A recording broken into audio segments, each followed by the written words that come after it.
আপনারা দেখছেন কাটাখালের ছবি।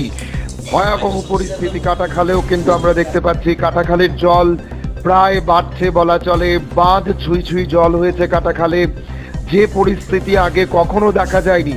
সেখানকার স্থানীয় মানুষ কিন্তু অসম্ভব আতঙ্কে রয়েছে। কাটাখালের জল বাঁধ ছুঁই ছুঁই সে ছবি আমরা আপনাদের দেখাচ্ছি, যা নিঃসন্দেহে একটা চিন্তার বিষয়।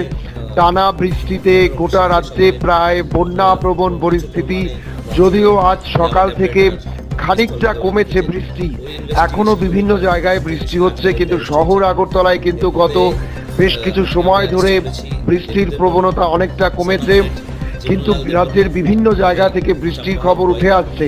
কিন্তু এই পরিস্থিতিতে রাজ্যের নদীগুলোতেও কিন্তু জল বাড়ছে, যদিও হাওড়া নদীর জল প্রায় অনেকটাই কমেছে। ইতিমধ্যেই রাজ্যের মুখ্যমন্ত্রী গোটা রাজ্যবাসীর কাছে আবেদন করেছেন যাতে কেউ আতঙ্কিত না হয় বা কেউ আতঙ্ক নাও ছড়ায়। সেই জায়গা থেকে দাঁড়িয়ে যারা এখনো পর্যন্ত ত্রাণ শিবিরে রয়েছেন তাদের পাশে দাঁড়ানোর জন্য গোটা রাজ্যের মানুষকে এগিয়ে আসতে হবে। গোটা রাজ্যের প্রত্যেকের পাশে দাঁড়িয়ে এই দুর্যোগ মোকাবিলা করাই কিন্তু এই দুর্যোগের সময় সবচাইতে বড় বিষয়। আপনারা দেখছেন কাটাখালের ছবি। কাটাখালে কিন্তু রীতিমতো জল বাড়ছে এবং বাঁধ ছুঁই ছুঁই অবস্থা। বিভিন্ন কাটাখাল এলাকা, যা পার্শ্ববর্তী এলাকা রয়েছে, তারা কিন্তু সেখানকার মানুষ কিন্তু এখন শরণার্থী শিবিরগুলোতে আশ্রয় নিয়েছে। আজকে আরেকটা অ্যারেস্ট হয়েছে।